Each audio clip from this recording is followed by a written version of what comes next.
सत्य समाचार, तटस्थ समाचार, समाज बदल्ने हाम्रो अभियान। नमस्कार, यो हो टाइम समाचार। म वीरेन्द्र मन। सुरु गरौँ अस्ताउँदो सूर्यलाई अर्घ दिएको सम्बन्धी प्रसङ्गबाट। छठ पर्वको महत्त्वपूर्ण दिन साँझ अस्ताउँदो सूर्यलाई अर्घ दिएको छ। जनकपुर सहित तराई मधेसमा अधिकांश पोखरी, ताल, तलाउ, खोला र नदी सरसफाई गरी पूजा घाटलाई दुलही जै सिँगारिएको छ। जनकपुर धाम उपमहानगरपालिकाका प्रमुख घाट पोखरीका घाटलाई सिँगारिएर पूजा तयारी गरिएको थियो। पोखरीको सहरको रूपमा चिनिएको जनकपुर धामका पोखरीमा छठ पूजाका लागि स्थानीय युवा क्लब टेन्ट र पण्डाल लगाएका छन्। जनकपुर धामको गंगासागर पोखरीका अतिरिक्त धनुषसागर, अर्गजासर, दशरथ तलाउ, जानकी सरोवर, गोरधोई अग्निकुण्डलाई स्थानीय युवा क्लबले सिँगारेका छन्। यस्तै ग्रामीण क्षेत्रका जलाशय समेत घाट बनाइएको छ। सजाउने क्रम तीव्र बनाइएको छ। जलाशय र आसपासका क्षेत्रमा सरसफाईमा स्थानीय युवाको साथ सेना र प्रहरीको समेत साथ छन्। बजारमा छठी मैया भोजपुरी मैथिली गीतहरू र घर घरमा छठी मैयाको गीत गाएको सीडी एल्बम गुन्जिरहेका छन्। कार्तिक शुक्ल षष्ठी तिथिका दिन व्रत गर्ने महिला अस्ताउँदो सूर्यलाई अर्घ दिन्छन् भने पुरुषले सूर्य देवतालाई अर्घ अर्पण गर्ने समयसम्म पोखरी, ताल, तलैयामा हातमा नरियल वा अन्य फलफुल लिई उभिएको हुन्छ। साँझको समयमा घण्टौँसम्म जलमा ढक्ना, सरवल लगायतका राखिएका ठकुवा, भुसुवा, केरा, नारियल, उखु, सुन्तला, कागती, सिंगारा, फलफुल, पान, सुपारी, धूप, दीप लगायतले अस्ताउँदो सूर्यलाई अर्घ दिने चलन छ। उक्त दिन छठ व्रत गर्नेहरूको घरका सबै सदस्य प्राय रातभरि पोखरीको घाटमा जागरामा बस्ने गर्छन्। पुराणका अनुसार प्राकृतिक देवी एक प्रधान अंशलाई देवसेना भनिन्छ, जुन कि सबैभन्दा श्रेष्ठ मातृत्व मानिन्छ। माता सृष्टि सम्पूर्ण जीवको रक्षाका देवी हुनुहुन्छ। प्रकृतिको छौटो अंश भएका कारण उहाँको नाम खष्टी रहेको र खष्टी देवीको पूजनको प्रचार प्रसार ब्रह्मवैवर्त पुराणका अनुसार राजा प्रियव्रत कालदेखि प्रारम्भ भएको मानिन्छ। यसकारण छठी माता भन्ने मिथिलाञ्चलमा परम्परा रहेको छ। हुन त केहीले सूर्यको माता भनेर समेत खष्टी देवीको पूजा गर्छन्। छठको पौराणिक महत्त्व विजयपछि रामराज्यका स्थापनाका दिन कार्तिक शुक्ल षष्ठीका तिथिका दिन भगवान राम र माता सीता उपवास गरेर सूर्यदेवको आराधना गरेको मान्यता छ। मध्य प्रदेश सरकारले छठ पर्वको अवसरमा छठको अन्तिम दिन सार्वजनिक बिदा दिएको छ। संघ सरकारले छठको तेस्रो दिन अर्थात् अस्ताउँदो गरेको सूर्यलाई अर्घ दिने बिदा अर्घ दिएपछि प्रदेश सरकारले छठको अन्तिम दिन पारनको दिन समेत प्रदेशमा बिदा दिने निर्णय गरेको छ। मुख्यमन्त्री लालबाबु राउतले छठ पर्वको अवसरमा शुभकामना व्यक्त गर्दै प्रदेशमा सोमबार सार्वजनिक बिदा रहेको जानकारी दिनुभएको छ। नेपाली कांग्रेसकी केन्द्रीय सदस्य डाक्टर आजु राणा देउवाले आगामी प्रतिनिधि सभा तथा प्रदेश सभा निर्वाचनमा सत्तारूढ गठबन्धनको जित सुनिश्चित रहेको दावी गर्नुभएको छ। आइतबार जनकपुर धाम विमानस्थलमा सञ्चारकर्मीसँग कुरा गर्दै डाक्टर देउवाले गठबन्धनबाट अधिकांश भागी उम्मेदवारले उम्मेदवारी फिर्ता लिइसकेका र आफ्ना कार्यकर्ताले गठबन्धन उम्मेदवारलाई मतदान गर्न गठबन्धनमा आबद्ध पार्टीका नेता, स्थानीय तहका कार्यकर्ता तथा आम मतदाताहरू देशव्यापी रूपमा आतुर रहेकोले जित सुनिश्चित रहेको बताउनुभयो। वर्तमान सरकारले छोटो समयमा गरेका राम्रा कामका साथै नेपाली कांग्रेस जस्तो पुरानो प्रजातान्त्रिक शक्तिको नेतृत्व नै नेपाली जनताले रुचाएको पनि आगामी गठबन्धन सत्तारूढ गठबन्धनको जित सुनिश्चित रहेको उहाँको दावी छ। उहाँले नेपाली कांग्रेसले अहिलेको गठबन्धन टिमलाई नै लिएर निर्वाचनपछि पनि अघि बढ्ने प्रण गरिसकेकोले यही टिमको भावनालाई बुझेर सबैले गठबन्धनका उम्मेदवारलाई जिताउनु पर्ने बताउनुभयो।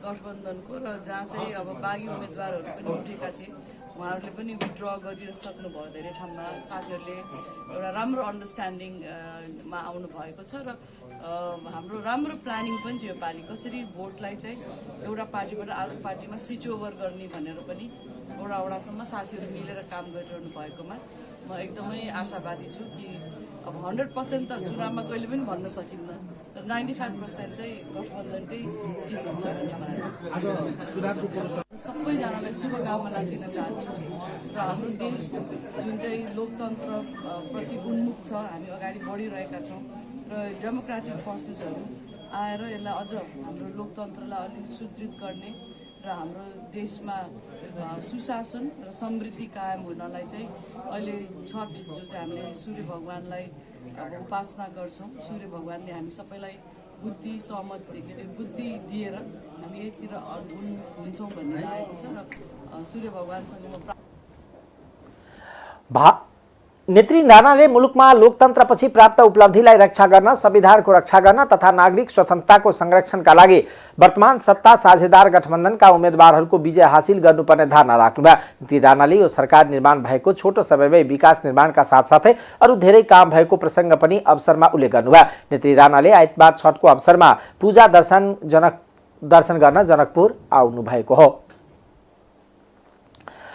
नेपाली कांग्रेसकी केन्द्रीय सदस्य डाक्टर आजु राणा देउवाले जनकपुरको गंगा सागरमा रहेको छठ घाटमा पुगेर अस्ताउँदो सूर्यको अर्घदान गर्नुभएको छ।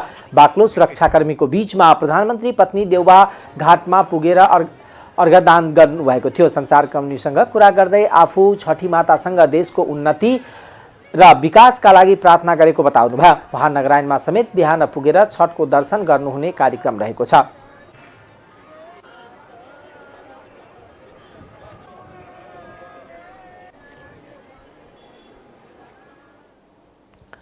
राष्ट्रपति विद्यादेवी भण्डारीले पशुपति क्षेत्र स्थित गुहेश्वरी मन्दिर अघि बागमती किनारमा निर्माण गरिएको छठ पूजा स्थल गई सूर्य सहितको छठी माताको पूजा आराधना एवं अर्घदान गर्नुभएको छ। देशका विभिन्न भागमा भव्य रूपमा मनाइने छठ पर्वका अवसरमा राष्ट्रपतिले प्रत्येक वर्ष गुहेश्वरी कमलपोखरीमा सूर्यदेव सहित छठी माताको पूजा आराधना गरी अस्ताउँदो सूर्यलाई अर्घ दिने परम्परा छ। छठ पर्वका अवसरमा अस्ताउँदो सूर्यलाई पूजा आराधना गरी अर्घ दिन राजधानीका अन्य घाट का साथै छठ घाट पनि सजाइएको थियो। त्यसैगरी प्रधानमन्त्री शेरबहादुर देउवाले समेत छठ घाट पुगेर सूर्यको आराधना गर्नुभएको छ। प्रत्येक वर्ष कार्तिक शुक्ल चतुर्थीदेखि सप्तमीसम्म मनाइने छठ पर्वका अवसरमा गुहेश्वरी गौरी घाट लगायतका राजधानीका अन्य स्थानमा पनि सजाउने गरिन्छ।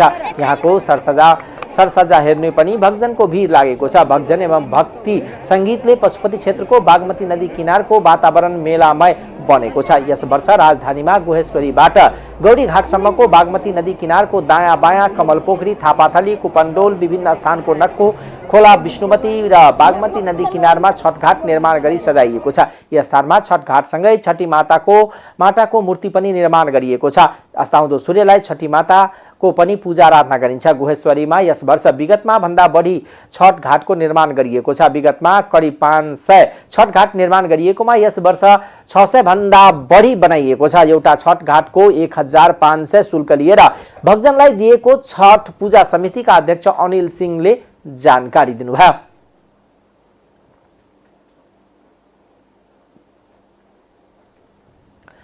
नेपाली कांग्रेसले आगामी मङ्सिर 4 गते हुने प्रतिनिधि सभा र प्रदेश सभा सदस्य निर्वाचनका लागि शनिबार सार्वजनिक गरेको पार्टीको संकल्प पत्र यथार्थपरक निरन्तरतामा नवीनता र आशावादी रहेको बताइएको छ। कांग्रेसले संकल्प पत्रका बारेमा विस्तृत जानकारी दिन पार्टी केन्द्रीय कार्यालयमा पत्रकार सम्मेलनको आयोजना गरेको थियो। सम्मेलनमा पार्टीका सहमहामन्त्री एवं घोषणा पत्र तयारी समितिका सदस्य जीवन परियारले संकल्प पत्र तयारीका क्रममा भए गरेका अध्ययन तथा कार्यको बारेमा जानकारी गराउनु भएको थियो। उहाँले संकल्प पत्र तयारीका लागि पार्टीको 2015 सालको घोषणा पत्रदेखि सबै घोषणा पत्र अध्ययन गरी के कति कमजोरी भए र कति कार्यान्वयन भए लगायतका विषयमा अध्ययन गरिएको जानकारी गराउनु भयो। उहाँले अहिलेको संकल्प पत्र मुलुकको वास्तविक अवस्था आधारित रहेको र कार्यान्वयन योग्य र यथार्थपरक र निरन्तरतामा नवीनता र आशावादी रहेको प्रश्न पार्नु भयो। त्यस्तै सञ्चारकर्मीको जिज्ञासाका बारेमा प्रश्न पार्दै राष्ट्रिय योजना आयोगका पूर्व उपाध्यक्ष एवं समितिका सदस्य डाक्टर स्वर्णिम बागलेले हाल छरिएका सामाजिक सुरक्षा कार्यक्रमलाई एकीकृत गर्ने संकल्प पत्रमा कोखदेखि शोकसम्म कार्यक्रम प्रस्ताव गरिएको बताउनुभयो। जीवनका जोखिमपूर्ण चरणमा राज्य कसरी सहयोग गर्न सक्छ भन्ने नै उक्त कार्यक्रम ल्याइएको प्रश्न गर्दै उहाँले साधन स्रोतको मितव्ययी परिचालन गर्न पनि कार्यक्रम अघि बढाइएको जानकारी दिनुभयो। यसले लोक कल्याणकारी राज्यको जग बसाल्न डाक्टर बागलेको भनाइ छ। उहाँले संकल्प पत्रमा उल्लेख ऊर्जा लगायतका तथ्याङ्क यथार्थपरक र वास्तविक भएको प्रश्न गर्दै निजी क्षेत्रलाई उत्साहित बनाउने विभिन्न कार्यक्रम रहेको जानकारी दिनुभयो। डाक्टर बागलेले विक्रम सम्वत 2049 पछि कांग्रेसको नीति अनुसार मुलुकमा शैक्षिक, स्वास्थ्य, आर्थिक, सामाजिक र भौतिक प्रगति र सृजना भएको रोजगारीको अवस्थाको बारेमा समेत जानकारी गराउनु भएको थियो। हामीले सिट बाँडफाँड गरेर हामीले चाहिँ टिकट वितरण गरेका छौं। मलाई के विश्वास छ र आम पब्लिकलाई पनि के विश्वास छ भने नेपाली कांग्रेस पहिलो पार्टी बन्छ भन्ने कुरामा दुविधा छैन। पहिलो कुरा, नेपाली कांग्रेस पहिलो पार्टी बन्छ। नेपालको वर्तमान संविधानको धारा 76 को उपधारा 2 ले 2 वा 2 भन्दा बढी दलहरू मिलेर सरकार बनाउन सक्ने जुन प्रावधान छ त्यसकारणले गर्दा बहुमत आउने कुनै पनि दलको सम्भावना देखिँदैन एउटा प्रक्षेपण गर्दाखेरि। त्यसकारणले गर्दा नेपाली काङ्ग्रेस पहिलो पार्टी बन्छ र अन्य दलहरूसँग गठबन्धनभित्रै रहेका दलहरूसँग मिलेर हामी चाहिँ नेपाली काङ्ग्रेसको नेतृत्वमा सरकार बनाउँछौँ र यो सङ्कल्पमा लेखिएका कुराहरू मलाई लाग्छ काङ्ग्रेसकै जस्तै चाहिँ अन्य दलहरूले पनि जस्तो माओवादी पार्टीले समाजवादीले पनि ल्याउँछन् घोषणापत्र। त्यसकारण खासै धेरै अन्तर हुन्छ जस्तो लाग्दैन मलाई। 3 दर्जन 4 दर्जन ऐनमा हामीले काम गर्नुपर्छ भन्ने त्यो महत्त्वाकांक्षा राखेको छ। त्यो पनि फेरि हावाबाट ल्याइएको होइन, त्यो हामीले केमा टेक्यौँ? त्यो सिएनआई एफएनसिसिआई जस्ता निजी क्षेत्रका साथा सङ्गठनहरूले वर्षौँ भयो 32वटा ऐनले चाहिँ हामीलाई असाध्यै व्यवधान राखिराखेको छ। अहिले सिएनआईले पछिल्लो चरणमा 24वटा ऐनमा उनीहरूले प्रब्लम देखाइराखेको छ। त्यो भनेको निजी क्षेत्रले यो सबै सुधार गर, खारेज गर, संशोधन गर भनेर हामीले लिने होइन। त्यसको चाहिँ हामीले अध्ययन गरेर त्यो उनीहरूबाटै उनीहरूसँगै परामर्श गरेर, किनकि रोजगारी सिर्जना सार्वजनिक क्षेत्रबाट ठुलो सङ्ख्यामा हुँदैन। लोकसेवाले गत साल हामीले घोषणापत्रमै राखिदिएका छौँ त्यो सेन्स अफ पर्सपेक्टिभ होस् भनेर जम्मा 3500 हाराहारी पद चाहिँ विज्ञापन गरेर चाहिँ एउटा ओम्निबस आर्थिक रिफर्ममा हामी काम गर्छौँ। सो सानोतिनो केही गरिखाने उपायहरू केही गर्नुहुन्छ भने त्यस्तोलाई 50 युनिट दिने भनेका छौँ। र पहिलेको र अहिलेकोमा फरक के छ भनेर पनि अघि स्वर्णिमजीले पनि हाइलाइट गर्नु, अहिले हामी धेरै तथ्याङ्कसित खेल्यौँ होइन। अब अघि रोजगारीकै कुरा आयो, कहाँ कति प्रगति हुनसक्छ, कहाँ कति हामी गर्न सक्छौँ। जस्तै पूर्वाधारमा तपाईँहरूले अलिक करिब 80,000 किलोमिटर माटो धुले सडक छ होइन। यदि त्यो मध्ये हामीले 5 वर्षमा प्रत्येक वर्ष थप 10,000 किलोमिटर सडक स्थानीय निर्माण सामग्री प्रयोग गरेर र हामीले यो बजारले मागेको व्यक्तिले रोजेको सिप दिएर यदि युवा जनशक्ति परिचालन गरेर त्यसलाई पिच गर्न सक्यौँ, कालोपत्री अथवा ढलान गर्न सक्यौँ भने त्यसले थुप्रै विकेन्द्रित रूपमा चाहिँ जबको नजिक भएर जस्तै 15,000लाई 10,000 किन गरे भने अघि त्यो भनिहाल्नु मैले धेरै भन्दैन। र त्यो वास्तविकतासित नजिक पुगेर हामीले धेरै गतिविधिहरू यहाँ राखेका छौँ। हामी एकदम उडन्ते महत्त्वाकांक्षी भएका छौँ। हो कुनै तथ्याङ्कहरू हामीले पोलिटिकल पाटोलाई पनि हेर्नुपर्ने भएर त्यहाँ राखेको, राजनीतिक पाटो पनि, किनभने यो विशुद्ध आर्थिक र पूर्वाधार विकास गर्ने दस्तावेज होइन, यो राजनीतिक दस्तावेज पनि भएको हुनाले कुनै त्यसरी सम्बन्ध गर्छन्। यसैगरी कांग्रेस केन्द्रीय सदस्य एवं समिति सदस्य प्राध्यापक डाक्टर गोविन्दराज पोखरेलले निजी क्षेत्र प्रवर्धन गर्न संकल्पमा केही नयाँ कुरा ल्याइएको बताउनुभयो। मुलुकमा 24 घण्टा काम गर्ने वातावरण बनाउन विद्युत प्रसारण लाइनको सहज व्यवस्थापन लगायतका नीतिले निजी क्षेत्रलाई प्रोत्साहन गर्ने उहाँले जानकारी दिनुभयो। प्रधानमन्त्री शेरबहादुर देउवाले दक्षिण कोरियामा भागदौडमा परेर 151 जनाको ज्यान गएको घटनाप्रति दुःख व्यक्त गर्नुभएको छ। सामाजिक सञ्जाल मार्फत देउवाले मृतकप्रति श्रद्धाञ्जली एवं परिवारमा संवेदना व्यक्त गर्नुभएको हो। उहाँले घटनाले आफूलाई दुखी तुल्याएको उल्लेख गर्दै घाइतेहरूको शीघ्र स्वास्थ्य लाभको कामना गर्नुभएको छ। नेकपा माओवादी केन्द्रका अध्यक्ष पुष्पकमल दाहाल प्रचण्डले यसपटकको निर्वाचन आफ्नो लागि अहिलेसम्मकै सहज भएको बताउनु भएको छ। गोरखामा आयोजित कार्यक्रममा उहाँले गोरखाबाट उम्मेदवार हुँदा रिल्याक्स महसुस भएको बताउनुभयो। गोरखा आउन पाएकोमा गौरवान्वित भएको र एकदम खुसी लागेको बताउनुभयो। अहिलेसम्मको निर्वाचनमध्ये मेरोको लागि सबैभन्दा सहज रहेको बताउनुभयो। उहाँले एक ढङ्गले यही आउँदा रिल्याक्स फिल गरेको छु र प्रचण्ड आफू निश्चित सपना बोकेर गोरखा आएको भन्दै अब विकास र समृद्धिको यात्रा गोरखाबाट सुरु गर्ने बताउनुभयो। नेपाल समाजवादी पार्टीका अध्यक्ष तथा गोरखा 2बाट यसअघि निर्वाचित नेता डाक्टर बाबुराम भट्टराईप्रति प्रचण्डले कृतज्ञता व्यक्त गर्नुभयो। सधैँ एउटै मान्छे हुनु ठिक होइन भनेर उहाँले उदारता व्यक्त गर्नुभयो, तर मलाई यहाँ हुनुपर्छ भनेर जोड गर्नुभयो। म उहाँलाई धन्यवाद दिन चाहन्छु, प्रचण्डले बताउनुभयो। नेकपा एमालेका अध्यक्ष केपी शर्मा ओलीले आफू प्रधानमन्त्री रहेको बेला पार्टीभित्र काम गर्न नदिएको भए पनि आफू देशमा धेरै विकास गरेको बताउनुभयो। आफूलाई पार्टीभित्रका मान्छेले छेक्दा छेक्दै 2 वर्ष मात्र सरकार सञ्चालन गरेर काम गरेको देखाएको अध्यक्ष ओलीले बताउनुभयो। झापाको गौरीदह नगरपालिकामा आयोजित कार्यक्रमलाई सम्बोधन गर्दै अध्यक्ष ओलीले जनताको राष्ट्र निर्माणको आकांक्षालाई पूरा गर्न र जनताको सार्वभौम सत्ता स्थापित गर्न अपरिहार्य रहेको बताउनुभयो। उहाँले हिजोका काम हेरेर अबको निर्वाचनमा नागरिकले उम्मेदवार छान्ने बताउनुभयो। पूर्व प्रधानमन्त्री ओलीले एमाले देशका लागि काम गर्ने पार्टी भएको दावी गर्नुभयो। यस पटकको निर्वाचनले देशको भाग्य र भविष्य निर्माण गर्ने पनि उहाँको भनाइ थियो। दार्चुलामा सडक निर्माणको क्रममा खसेको ढुङ्गा लागेर ज्यान गुमाएका पवन महराको परिवारलाई भारतीय निर्माण कम्पनीले 16 लाख रुपियाँ क्षतिपूर्ति बापत रकम प्रदान गरेको छ। दार्चुलाको एसडीएम कार्यालयमा नेपाली प्रतिनिधि समेतको उपस्थितिमा आइतबार भएको छलफलपछि भएको सहमति अनुसार तावाघाट लिपुलेक सडक निर्माण गरिरहेको गर्ग एन्ड गर्ग कम्पनीले पीडित परिवारलाई क्षतिपूर्ति बापत 10 लाख भारतीय रुपियाँ अर्थात् नेपाली रुपियाँ 16 लाख उपलब्ध गराएको दार्चुलाका प्रमुख एवं प्रहरी नायब उपरीक्षक तर्कराज पाण्डेले जानकारी दिनुभयो। एसडीएम कम्पनीले सडक निर्माणको क्रममा जिलेटिन विस्फोट गर्दा खसेको ढुङ्गा लागेर बालकको ज्यान गएको थियो। बालकको दिदी 14 वर्षकी र सरिना महरा घाइते भएकी छिन्। यसैबीच आउँदो दिनमा जिलेटिन विस्फोट गराउँदा दुवै पक्षले पूर्व जानकारी दिनुपर्ने सहमति पनि भएको छ। यो घटनामा भारतीय कम्पनीले क्षतिपूर्ति दिएपछि मृतकका आफन्तले बालकको शव बुझ्ने भएका छन्। शव परीक्षणका लागि जिल्ला अस्पताल दार्चुलामा राखिएको छ। प्रक्रिया पूरा गरेर सब परिवारको जिम्मा लगाइने प्रहरीले जनाएको छ। भारतमा G2G सरकार बीचको खरिद प्रक्रियाको रासायनिक मल आउने निश्चित भएको छ। सम्झौता अन्तर्गत पहिलो पटक 30,000 मेट्रिक टन युरिया मल खरिदको सबै प्रक्रिया टुङ्गिएको कृषि सामग्री कम्पनी लिमिटेडले जनाएको छ। मल खरिद गर्ने भारतको राष्ट्रिय केमिकल फर्टिलाइजर कम्पनीलाई भुक्तानी प्रक्रिया समेत टुङ्गिएको कृषि तथा कम्पनी लिमिटेड निमित्त महाप्रबन्धक राजेन्द्र बहादुर कार्कीले जानकारी दिनुभयो। पहिलो खेपको मल 1 महिनाभित्र नेपाल भित्रिने कार्कीको भनाइ छ। उक्त मल गहुँ र मकै सिजनको लागि प्रयोग हुने बताउनुभयो। भारतीय कम्पनीले पठाएको दर रेटका आधारमा मल खरिदको प्रक्रिया टुङ्गिएको कार्कीले जानकारी दिनुभयो। अबको 1 महिनाभित्र मल भित्रिने समेत जानकारी दिनुभयो। कम्पनीका अनुसार भारतसँग 768 अमेरिकी डलर प्रति मेट्रिक टन मल खरिद भएको हो। यो मूल्य ग्लोबल टेन्डरको फर्किने मूल्यको आधारमा गरिने मूल्याङ्कन 57.77 डलरको आधारमा 1.94% सस्तोमा मल किनिएको कार्कीले बताउनुभयो। खरिद गरिएको मल विराटनगर, वीरगञ्ज, भैरवामा रहेको कृषि सामग्री कम्पनीका गोदामसम्म भारतीय कम्पनीले मल ढुवानी गर्नेछ। 2078 फागुनमा नेपाल र भारत बीच नेपालको कुल मागको 30% रासायनिक मल 5 वर्षसम्म खरिदका लागि G2G सम्झौता भएको थियो। जसअनुसार पहिलो वर्ष 1,50,000, दोस्रो वर्ष 1,70,000, तेस्रो वर्ष 1,95,000 मेट्रिक टन मल ल्याइनेछ।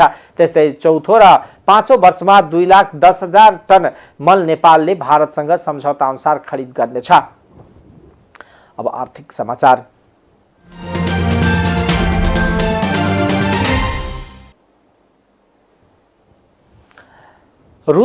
रुसले युक्रेनसँगको अन्य निर्यात सम्झौता स्थगित गरेको छ। क्रिमियाको सेभेस्तोपोल बन्दरगाहमा रहेको रुसी जहाजमाथिको युक्रेनले ड्रोन आक्रमण गरेपछि रुसले सो सम्झौता निलम्बन गरेको हो। युक्रेनमा भएको अन्य कृष्ण सागर बन्दरगाहहरूबाट निर्यात गर्न अनुमति दिने गरी रुस र युक्रेन बीच सो सम्झौता भएको थियो। रुसले फरवरीको अन्त्यतिर युक्रेनमा आक्रमण गरेपछि विश्वभर खाद्यान्न आपूर्ति प्रभावित भएर गहुँ, मकै लगायतका अन्नहरूको भाव आकासिएपछि संयुक्त राष्ट्रसङ्घ, UN र टर्कीको पहलमा जुलाई 22 मा सो सम्झौता भएको थियो। सम्झौतामा 120 दिनसम्म लागू भएको थियो। यो सहमति अनुसार एसिया र अफ्रिका सहितका संसारभरि रुस र युक्रेनका अन्न पुग्न थालेपछि विश्वमा खाद्य महँगी बिस्तारै कम हुँदै गएको थियो। सम्झौतामा हस्ताक्षर भएको भोलिपल्टै रुसले युक्रेनी बन्दरगाहमा आक्रमण गरेपछि सम्झौता लागू हुन्छ कि हुँदैन भने बीच सम्झौता कार्यान्वयनमा आएको थियो। तर फेरि अन्न निर्यात रोकिँदा अब महँगी बढ्न सक्ने अनुमान गर्न थालिएको छ। युक्रेनले उक्त आक्रमणको जिम्मा लिएको छैन। रुसको पछिल्लो कदमलाई युक्रेनी राष्ट्रपति भ्लादिमिर जेलेन्स्कीले अनुमान गरे अनुसार अनुरूप भनेका छन्। नागरिक जहाजहरूमा समेत आक्रमण भएको आरोप रुसको छ। प्रमाण नै नदेखाइकन रुसले हमलामा बेलायतको समेत संलग्नता रहेको आरोप लगाएको छ। गएको महिना ग्यास पाइपलाइनमा भएको आक्रमणको दोष पनि उसले बेलायतमाथि लगाएको छ। शनिबारको आक्रमणमा अन्य निर्यात सम्झौतामा संलग्न जहाजहरूमाथि लक्षित भएको रुसको रक्षा मन्त्रालयको भनाइ छ। यस घटनामा आफूले 16 वटा हवाई र समुद्री ड्रोन नष्ट गरेको दाबी रुसले गरेको छ। यस मामलामा आरोप प्रत्यारोप बढिरहँदा अमेरिकी राष्ट्रपति कार्यालय व्हाइट हाउसले भने रुसले खाद्यान्नलाई शस्त्रको रूपमा प्रयोग गरेको आरोप लगाएको छ। आफ्नो निर्यातमा अवरोध भइरहेको भन्दै रुसले यसअघि नै सम्झौता अवधि सकिएपछि यसको नवीकरण नगर्ने बताएको थियो। हालका महिनामा जानी जहाजहरूको आवागमनलाई सुस्त बनाएर कृष्ण सागरमा 170 वटा भन्दा धेरै वटा जहाजको लाम बनाएको भन्दै युक्रेनले रुसमाथि आरोप लगाएको थियो। अब अन्तर्राष्ट्रिय समाचार।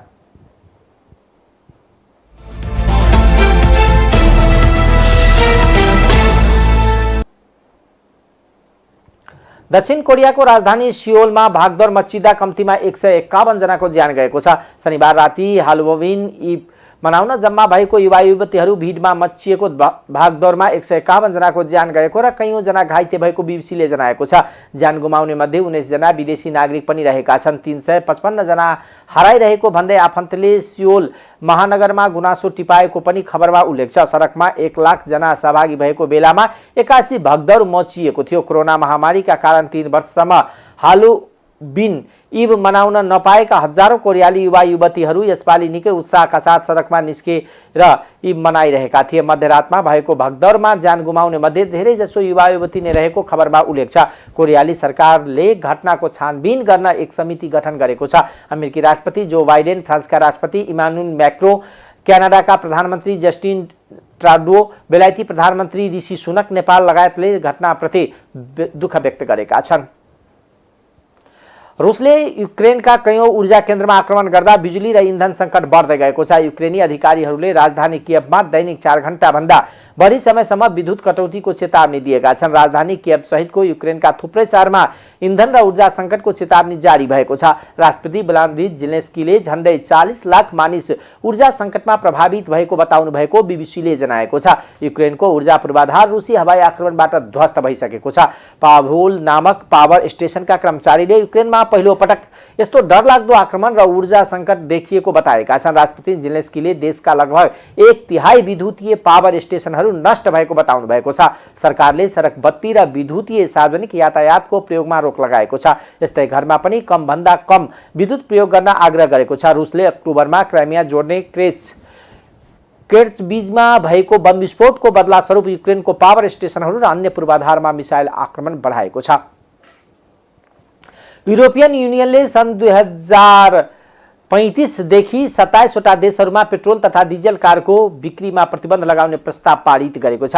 विद्युतीय सवारी साधनलाई बढ़ावा दिन र जलवायु परिवर्तन उत्पन्न समस्यासँग जुझ्न यो डिजल र पेट्रोलबाट चल्ने कारको बिक्री वितरण प्रभावकारी ढंगले प्रतिबन्ध लगाउने कानून पारित गरेको हो। अन्तर्राष्ट्रिय समाचार संस्था रोइटर्सका अनुसार युरोपियन कमिसन, युरोपियन संसद र कार निर्माता कम्पनी बीच डिजल तथा पेट्रोल कारको बिक्री वितरणमा प्रतिबन्ध लगाउने सहमति भएको छ। यो प्रतिबन्ध 27 वटा देशहरूमा लागू हुनेछ।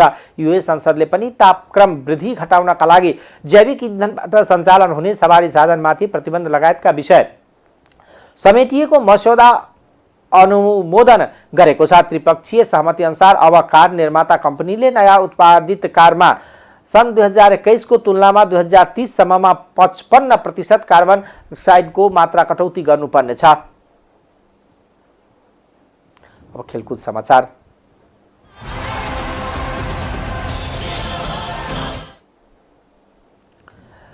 प्रधानमन्त्री कप 1 दिवसीय पुरुष क्रिकेट प्रतियोगिता सुरु भएको छ।